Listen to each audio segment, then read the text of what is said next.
Boker Tov, good morning.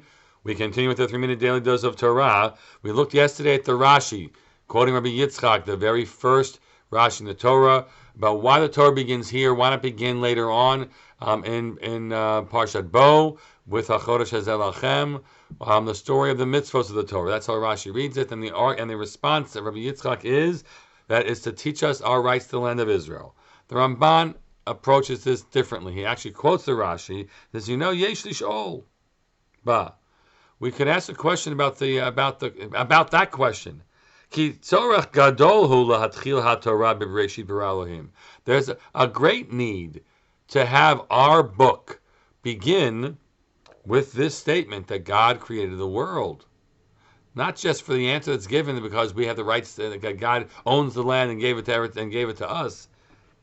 Kihu shorish hamunah, because to know the opening of the Torah is to have the root of faith. What is the root of faith? Because if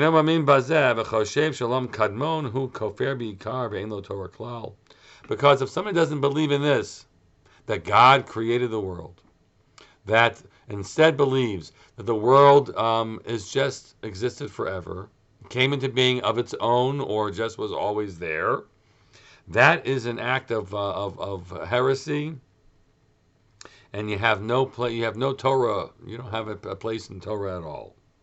And he says, we didn't want to start here.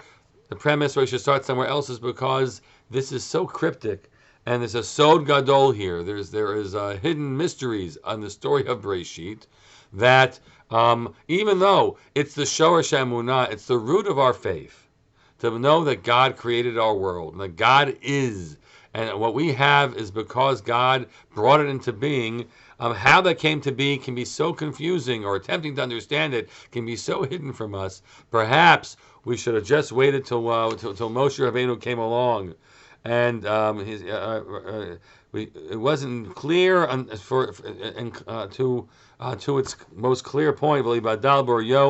There was a tradition about it until Moshe Rabbeinu, who received it from God as to how we should understand it. And so maybe we should have thought we should have hidden this. And the answer is, you know what? We'll have it here. We'll try to understand it. Whatever we don't understand, we'll move on. That's okay. That's a good lesson for the Torah too.